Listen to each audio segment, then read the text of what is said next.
is Undaunted.Life, a man's podcast. I'm your host, Kyle Thompson. Let's get into it. All right, guys, every so often I get on this podcast and I give you an update on what's going on in the world of abortion, especially when it's at the top of the news cycle, which right now we've got coronavirus, we've got the stock market, we've got oil and gas, we've got all kinds of things. But there were some things that have happened in the world of abortion that happened last week and in the last several days that I want to make sure that you guys are aware of. Before we get into that, I want to give you a little quick update on the murder ticker. So since Roe v. Wade has come into being in the United States, again, it's not a law, it's just a Supreme Court decision, more than 61 million babies have been murdered in their mother's wombs here in this country. 61 million. So for any of you guys that are like, Kyle, why do you talk about abortion all the time? I get it. You're pro-life. You don't like people that get abortions. You don't like the fact that they kill the babies. I get it. This is why, guys. 61 million? Like, think about anything else. I mean, I look at right now, we've got this supposed epidemic, contagion, whatever, coronavirus thing. No one really knows exactly how bad it's going to be or how docile it's going to be. They don't really have any freaking clue. Can you imagine if 61 million people have died of that in the recent past or even over several decades, what we would be doing? The generalized outcry from both parties that was going on. But before I get on too much of a diatribe, I can't start screaming this early in the podcast. I'll lose my voice. But basically, we've got the Supreme Court in the news again for something concerning abortion. Now, as a slight diatribe, I will go ahead and say this. The fact that the Supreme Court is so powerful right now, the founding fathers have got to be absolutely turning over in their graves. The Supreme Court should have never been this important. It's certainly important, like it was meant to be important from the beginning, but this idea, because that's the thing with a lot of people that kind of held their noses and voted for Donald Trump back in 2016, a lot of the people that said, Kyle, I mean, the Supreme Court is too important. Like, can you imagine if Hillary Clinton had had two justices that she put on the Supreme Court, we would never get it back on the conservative side. And I can see that argument. Of all the arguments, that's actually one of the more compelling arguments to vote for a guy like Donald Trump. But at the same time, it shouldn't be this important. It is, but this is a world that we live in. But basically, last week, as of the recording of this podcast, they heard oral arguments in a case from the state of Louisiana. And so what this law would require is that abortionists would have admitting privileges for patient emergencies. That's literally it. Abortionists would be forced by law to have hospital admitting privileges for patients that are in emergency situations. Okay. So March 4th, that was the date that the Supreme Court heard those oral arguments in the case. And it's going to be several weeks, if not several months, until they actually kind of come to a conclusion on that and make a ruling. But according to lifenews.com, there was this report here. The 2014 Louisiana law at the center of the case requires abortion providers to have hospital admitting privileges to treat patients with emergency complications. If allowed to take effect, it would close shoddy abortion facilities that are not prepared to help patients suffering from emergency complications, unquote, from lifenews.com again. The thing about this law is it doesn't really touch abortion. Like, if you look at it at its most base level, a lot of people on the pro-abortion side of things say, oh, this is going to, make it to where it's unsafe for women. They're going to have their babies or whatever the situation is, which it's not really truthful. Some people are looking at this as kind of a Trojan horse for people that are pro-life in the United States. I don't really see it as that. It might end up being that. But there are two major issues, okay? And in that same article from Life News, there were two major issues that people are kind of having with this law, or two major things that we need to keep in mind when talking about this law. And then we'll get into some of the drama that occurred outside of the Supreme Court while this law was being argued, okay? So here we're going to go back in the article. We're going to read the quotes here. The first revolves around whether the Supreme Court should follow its previous ruling in a similar case from Texas, Whole Women's Health, where the abortion center sued to stop its admitting privileges laws and won, with the High Court deciding that laws protecting women's health are an undue burden, supposedly. The Louisiana law has important differences. The Texas law requires abortionists to have admitting privileges and required abortion clinics to meet the same standard as ambulatory surgical centers. However, the Louisiana law did not require clinics to meet that ambulatory center requirements. 2, the second issue is whether the abortion business has a standing to bring the lawsuit in the first place. The court also will consider a second important issue in the case, whether abortion clinics have standing to sue on behalf of their patients. Often it is the abortion businesses, not women, who sue to overturn pro-life informed consent laws, health and safety regulations, and other laws to protect unborn babies from abortion. So the thing about this is guys, again, this doesn't really seem like it's some sort of a Trojan horse type of thing. But at the same time, it's like, especially if a woman goes through complications while she's getting an abortion, which she should not be doing, but if she's going through complications, if her life is at stake, or if the baby is born alive, thank God the baby is born alive, that there should be admitting privileges to the hospital. And so some of these shoddier, as the word was used earlier, some of these shoddier clinics would be shut down and should be shut down. Because at the end of the day, it's not, it's legal in this country essentially for a woman to walk in to an abortion clinic and kill her child. Yes, we obviously know that is understood at this point. But let's say at any point the woman's life is in danger during this procedure because the guy performing this procedure or gal performing this procedure doesn't know what they're doing, or just something goes wrong medically. There's some sort of a random thing that happens. We got to be able to get those people to an emergency room. We got to be able to get those people to a hospital. They should be able to have those privileges. That's what this is arguing. So the thing about it is even though I explained it in the most fair way that I think I can explain it, the pro-abortion lobby absolutely lost their minds. And the thing that I love about what happened on the steps of the Supreme Court last week is we get to pull back the curtain a little bit and get a peek at the true evil of people that are pro-abortion. Right? And I'm going to talk about those people that are conflicted, that they don't really know, well, what about in the case of rape or incest, even though we've taught y'all how to deal with that argument before. The thing about it is we get to see what these people are honestly about. So basically, while these oral arguments were being presented, there were people that were on the steps, these pro-abortion people that were on the steps of the Supreme Court, basically holding a rally. And there were some pro-life people as well, but really the cameras were on the pro-choice people and the pro-abortion people, which thank God. So there's three people that I want to talk to you about in terms of their reactions to this. The first is someone named Renee Bracey Sherman. Okay. So this person on her own Twitter describes herself as the queen of all abortions. Whatever that means. She's also been called the Beyonce of abortion storytelling. Again, whatever that means. But let's just hear from Renee Bracey Sherman and what she had to say on the steps of the Supreme Court. Where are the abortion providers at? Where are the future abortion providers at? Woo! Awesome. And a special shout out to where my people who had abortions. Where y'all at? Nothing about this work is gonna be without us. Woo! Awesome. So, as I said, I had an abortion when I was 19. It was honestly one of the best decisions of my life. I was simply not ready to become a parent, and that's really all you need to know. So this woman had an abortion at the age of 19, and need I remind you, in case you forgot from like 7 seconds ago, she called it one of the best decisions of her entire life. So that's interesting, that this person sees the killing of a child as one of the greatest decisions that she's ever made for herself personally. But the Beyonce of abortion storytelling was just really, really excited, right? I mean, she's the hype man. She's the Lil Jon of abortion storytelling, apparently, because she can get on the steps of the Supreme Court and try to get a crowd into a frenzy, kind of whip them into a frenzy by saying, where are my abortion providers at? And that's like a thing that you when you go to a concert, sometimes it's like, where are the ladies at? All right, where the fellas at? You get stuff like that, and that gets everybody kind of going. Where are my abortion providers at? Where are my future abortion providers at? Shout out to all the people in the crowd that have had an abortion. Really? Like, I thought that it was a myth that women would scream their abortions and be super proud of it. That I thought this was, a decision that a woman made solemnly with her doctor, and that was kind of what it is. But that doesn't really sound like that. That doesn't sound solemn at all. It sounds like she's downright giddy about it. So much so that she's shrieking into a microphone about it. But she wasn't the only person that did this, because again, Renee Bracey Sherman, no one knew her name before this, and they're really not going to know her name longer than the end of this podcast. But Senator Chuck Schumer from New York, he decided to get in on the business. And he decided to infuse a little bit of incendiary rhetoric. So let's see what Senator Chuck Schumer from New York, that state that approved abortion up to the moment of birth, let's see what he had to say. I want to tell you, Gorsuch, I want to tell you, Kavanaugh, you have released the whirlwind, and you will pay the price. You won't know what hit you. So almost immediately after this, Senator Schumer was absolutely eviscerated by this, even by people in the left wing of the media. They were like, dude, I mean, you went a little hard right there. You won't know what hit you. I mean, and then his people came out, his handlers, essentially his PR department came out the next day and said, oh no, he was just mainly talking about the political ramifications and blah, blah, blah.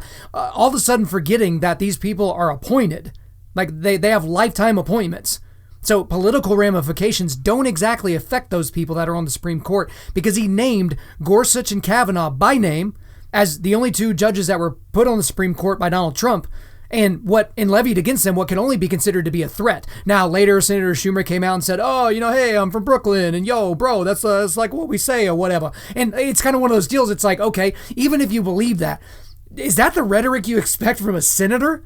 Like, I wouldn't be happy about someone leveling what could be considered a threat against a leftist judge if they were on the right. I wouldn't be for that. And here's the thing. That little show by him, which you got to give it up to Senator Schumer, he obviously just got hooked up by the crowd. You know what I mean? Typically, he's in front of a microphone in front of like 7 people from C-SPAN. He's not really getting hyped, right? Maybe the Beyonce of abortion storytelling really got him hyped up before he came out on stage for his biggest performance of his life, apparently. But it seemed like he got caught up in the moment. He got caught up in the crowd, and as most politicians do, they're trying to get clapping and hooting and hollering and stuff like that because that stuff looks really, really good on political ads later on when you run them on YouTube, apparently. But this didn't go unnoticed, and it certainly didn't go unnoticed by even some of the most important people in this country, most notably Chief Justice John Roberts of the Supreme Court of the United States. He responded with this, quote, "This morning, Senator Schumer spoke at a rally in front of the Supreme Court while a case was being argued inside. Senator Schumer referred to 2 members of the court by name and said he wanted to tell them that, quote, you have released a whirlwind and you will pay the price. You will not know what hits you if you go forward with these awful decisions, unquote. Justices know that criticism comes with the territory, but threatening statements of this sort from the highest levels of government are not only inappropriate, they are dangerous. All members of the court will continue to do their job without fear or favor from whatever quarter, unquote." So again, it's so surprising to get something like this. You would almost expect it from someone in the House, and I don't know why I would even say something like that, but there seems to be a different level of decorum between the Senate and the House. I mean, call me crazy, but it just kind of seems that way. Maybe it's a little bit watered down in the House. Who the heck knows? But you weren't exactly expecting this from a sitting senator. But I don't think he took the cake that day. I mean, that was pretty egregious what he did. And the whatever gal her name is from before that was pretty ridiculous what we had to, listen to her do as she's kind of like launching the festivities. But really the craziest diatribe and the craziest presentation that day was from an actress named Busy Phillips. Now, don't feel crazy if you don't know that name. Busy Phillips. Yes, that's Busy Phillips. She's, I don't know, a D-list comedian. I mean, if you saw her face on the screen right now, you might recognize her. She's been in some small roles in some movies that you might have seen a long time ago. Let's just say Hollywood's probably not knocking down her door for her to audition for huge blockbuster parts or something like that, but she just had this insane presentation, and I'm just going to play it for you right now in all its glory. And I will tell you guys, this is going to be an unfiltered playing of this. There's going to be no bleeping out of the language that she used. So if you got some kids listening in the car or something like that, you might just skip a couple of minutes ahead, because I just want you to hear everything that she has to say in all of its glory, I guess. So here we go. Busy Phillips.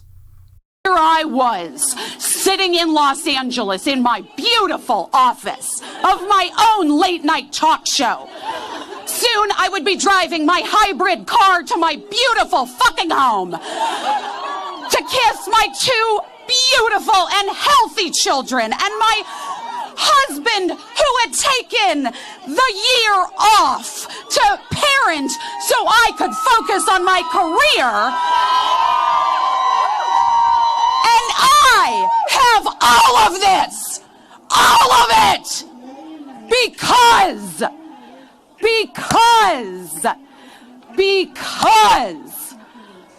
I was allowed bodily autonomy at 15.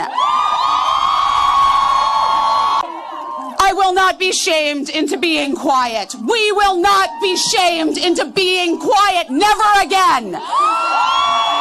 I will never stop talking about my abortion or my periods or my experiences in childbirth, my episiotomies, my yeast infections, or my ovulation that lines up with the moon.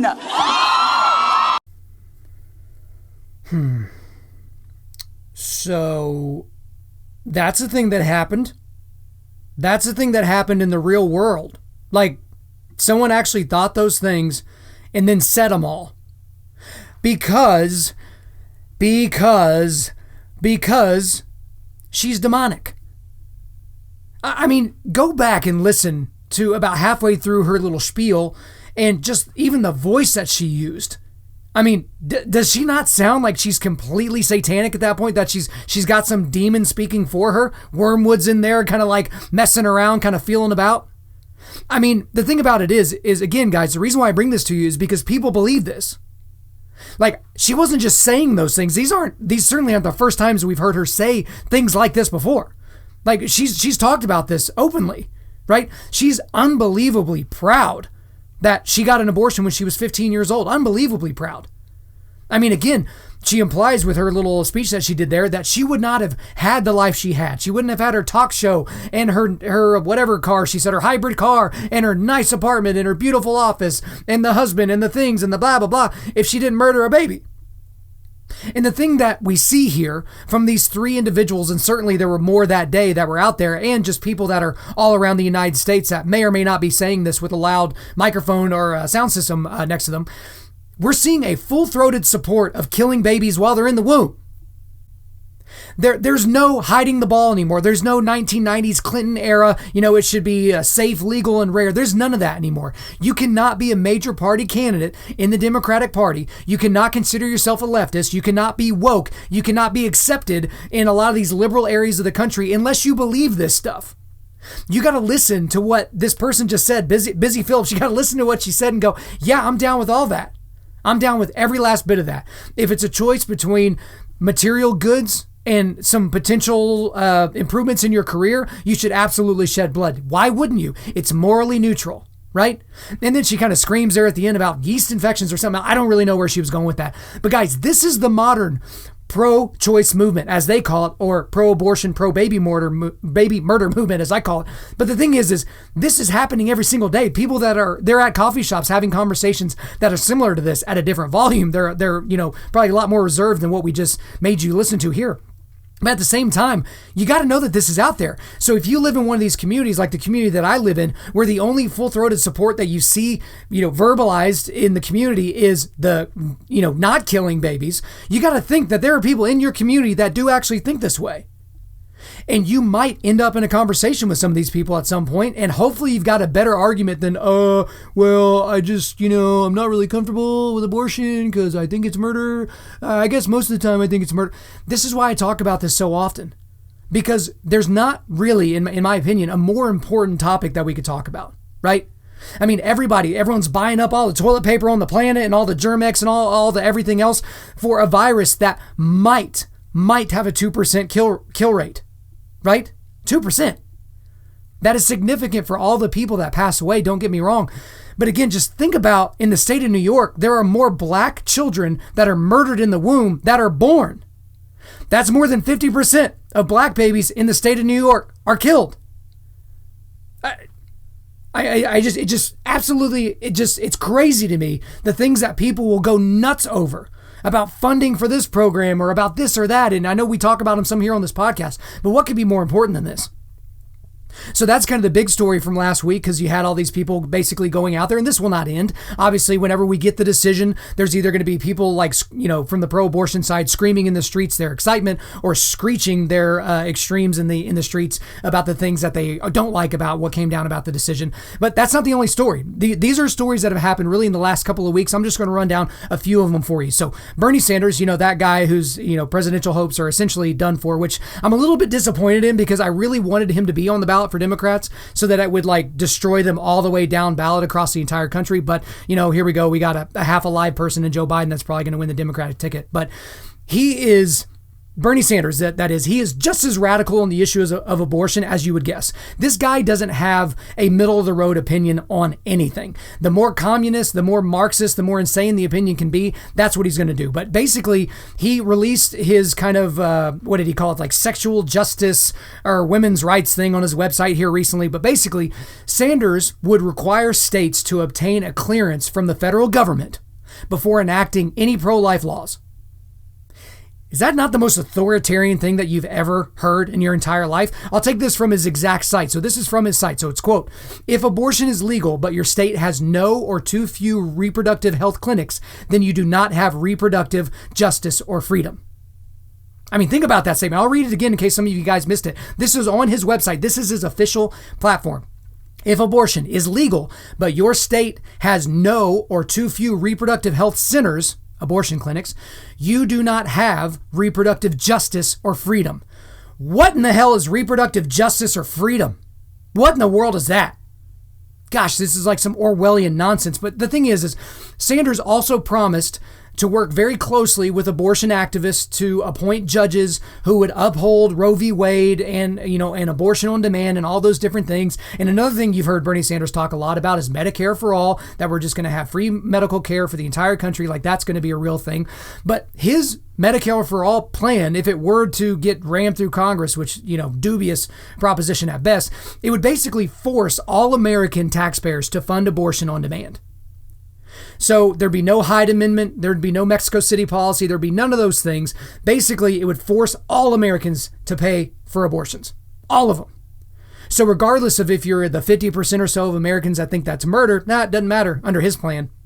So again, Bernie Sanders believes in abortion up to the point of birth. Because of course he does. But at the same time, can you be a major party candidate right now? And I'm specifically talking about the Democrats, and not believe that? Because let's just say, I think there was one political candidate for president on the Democratic side. I want to say it's Tulsi Gabbard, but I'm not exactly sure. It might have been Amy Klobuchar. But they came out saying that they weren't okay with third trimester abortions. So that's better than, we're okay with abortion up to the time of birth and, a couple of minutes after birth. No big deal. But at the same time, these were not major candidates that we really thought were going to win the Democratic ticket. And if we go another 4 years, let's assume Donald Trump wins, which, again, that might be a coin flip by the time we get to the end of the year. But if Donald Trump wins, can we assume what the Democratic ticket is going to be spewing 4 years from now? I mean, there's not really any place they could go that's worse than where they've already been, right? I mean, they can start pushing into, the scale on infanticide, they can start pushing that a little bit further. But, who knows at that point? But that's just one guy, so that's Bernie Sanders. But then we've got another hero of the left, Ruth Bader Ginsburg from the Supreme Court. She said in an interview recently that first trimester abortions are far safer than childbirth. Okay? So she said that while she was expressing her overall extreme displeasure with the Louisiana case that was brought before the Supreme Court. But again, for a woman that believes that a first trimester abortion is safer than childbirth, I would ask her this. What about for the baby, Justice Ginsburg? What about for the baby? Is it as safe for them? Because there's almost a 100% kill rate for an abortionist whenever they're going to take out a first trimester fetus. Almost 100%. They're almost batting 1,000, right? So is it really that much safer than childbirth? Now, again, of course, people are like, oh, you're not doing the right context. She was obviously talking about for a woman, it was safer than that. But again, the baby inside of her is a separate person. So the statistics might be true that a woman has a higher chance of dying during childbirth than she does during a first trimester abortion. That might be true. I would even concede that. However, there are two people involved here. There are two people during that medical procedure. There's the woman, and then there's the human being inside of her that has completely different DNA than her, that has different blood than her, that has its own organs, its own brain, right? I mean, why would you even make that argument if you're Ruth Bader Ginsburg? Now, again, she is just a wild leftist. She is somebody that, again, I would never wish ill on someone like her, but I wish she would retire. Right? I wish she would just retire. I don't want her to pass away and that be how she leaves the court. I just want her to get out of there. I just want her to retire. I want her to no longer be on the Supreme Court because she actually believes stuff like this. And she is one of the stalwarts that's blocking against any attacks on Roe v. Wade. So if she were to get out of the way, again, as I repeat, I don't want her to die, as some people have said out loud that they want her to just hurry up and die. I want her to live a good, long life. I just don't want her to be on the Supreme Court anymore. Okay? But then we've got one other story that I want to share with you. According to one Democrat, abortion is just like getting your wisdom teeth pulled. So here's the quote, okay? Abortions are one of the safest procedures you could do on an outpatient basis, safer than doing an endoscopy or doing a wisdom teeth extraction. And if you're wondering, that quote is from a House of Representatives member, Jackie Spear from the Democratic Party. She's from the 14th Congressional District in the state of California, of course. But again, the thing I would ask her would be, what about for the baby, ma'am? What about for the baby? Is an abortion just as safe as getting your wisdom teeth taken out? Because here's something, again, I'm not a scientist, but whenever you get your wisdom teeth pulled, your wisdom teeth aren't alive. Your wisdom teeth couldn't be taken out of your body and placed to the side and live and grow and develop and age.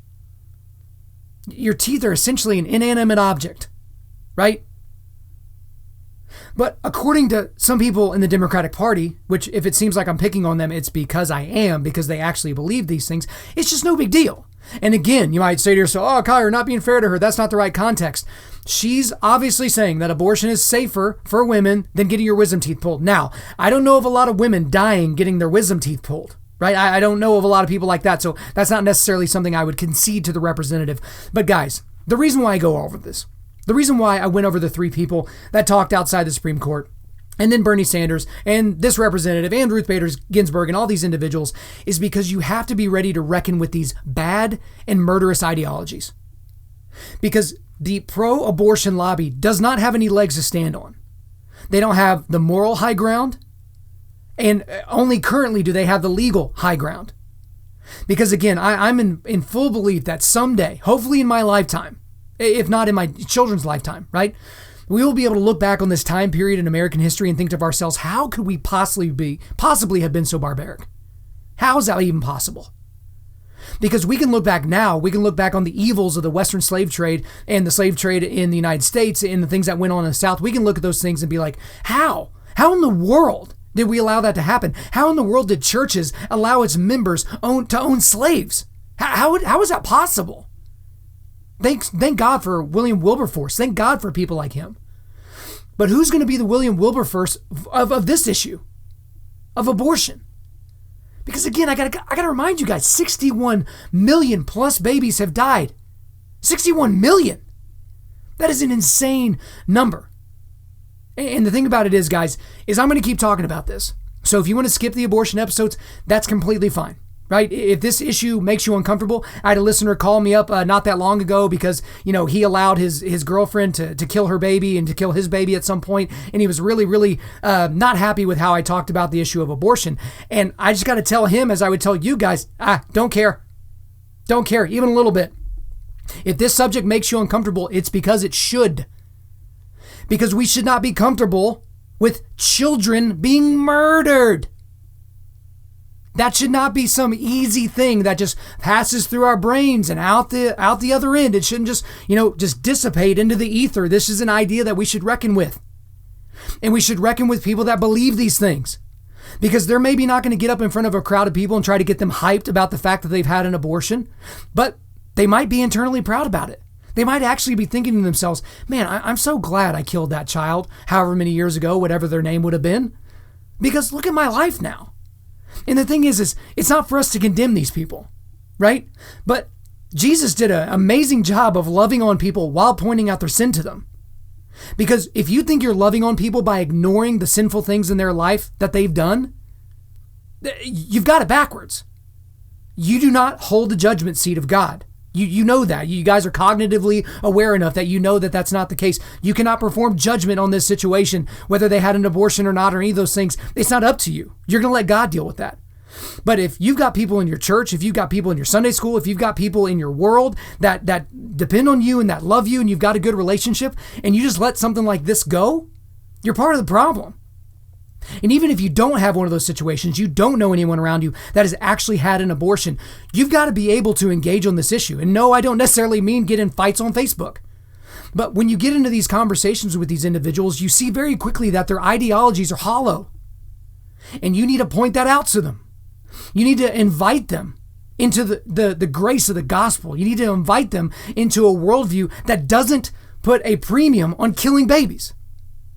And guys, if you're not really getting the point by now, we will never, ever stop talking about this on this podcast. All right, guys, before we let you go, we are going to do a quick resilience boost. As you know by now, we are a men's ministry, and our mission is cultivating manly resilience. So specifically, we do that by providing content that forges spiritual, mental, and physical toughness. So for today, I've got a lot of articles, many of the articles that are referred to in this podcast, the one about the 61 million babies having been killed since Roe v. Wade, the Supreme Court, there's kind of a breakdown article of what's going on with the Supreme Court and the Louisiana law that is before them. We've got the quotes that are brought to you by Chief Justice Roberts, blasting Senator Schumer for what he said, the one about Ruth Bader Ginsburg, also about Democratic Representative Jackie Speer. But then there's one video that I haven't talked about that I want to take a quick second to bring to you. So I'm in the middle of reading the book Abortion by R.C. Sproul right now. So this is kind of a seminal work in the area of abortion. And there was a documentary that was discussed in this book. It was in chapter 3 or 4 or something like that. It's called The Silent Scream. And so this is a documentary, I believe, from the early 80s. I think it's 1984. If not, it was somewhere around then. But basically, it's this 25 minute or so long documentary that actually shows an abortion taking place while there's an ultrasound going. And the thing about this, guys, is it's overwhelming. And, you know, this documentary has been called out for being way too emotive and doing all these different things. But it was one of the original founders of NARAL. He was the guy that was kind of walking you through the video and different things like that. That doesn't really spoil the ending at all. But at the same time, you're getting an idea of what actually happens during an abortion, right? You know, it's through kind of a grainy film because it's the early 1980s. And, you know, we've only gotten better when it's come to those types of things with the technology around birth. But you're getting to see something very specific that I don't even think pro-life people think about. And that's whenever they stick the suction tube into the womb, the baby starts getting very, very agitated. The baby is trying to avoid the suction tube, right? And this is the same suction tube that will rip the baby out limb from limb, by the way, only to have the head left over, at which point they stick a tool inside of there and they squash the skull and the brain and the head so that they can remove it from the woman's womb. But we see this baby actually writhing in pain. That's the only way that we can describe it. Because this baby was docile and calm in its mother's womb until a murderer decided to stick an instrument in there to end its life. And to a certain degree, you could even make the case that this baby was trying to escape, right? Which, you know, you want to talk about fight or flight and whether it's natural and whether the baby has feelings or whether the situation is. At this point in the video, we already have evidence that babies at that age, they already are dreaming. They certainly feel pain. They recoil from pain. So they feel themselves being ripped to pieces. But I think this is worth your time. It's a little slow. So if you guys watch it on your computer, you can bump the speed up a little bit. But whenever they get into the points where they're actually showing the abortion on the ultrasound, I think it's important for you guys to watch. All right, guys, thanks so much for listening to the podcast. We really do appreciate it. If you would, please subscribe on Apple Podcasts, iTunes, Spotify, Google Podcasts, or Stitcher, and refer your friends to listen and share this on social media. Guys, if we deserve a 5-star review, please leave us a 5-star review and a few sentences letting us know why you like the content. I'm currently booking speaking engagements for the entirety of 2020, so if you want me to come speak on your podcast, at your men's event, in front of your business, whatever, hit me up, info@Undaunted.Life. Again, that's info@Undaunted.Life. The website is www.Undaunted.Life.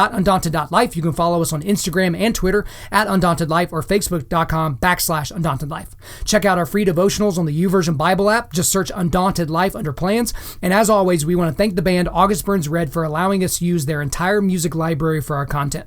The intro-outro track on this podcast is their song King of Sorrow, which is off their latest record entitled Phantom Anthem. The links are in the description.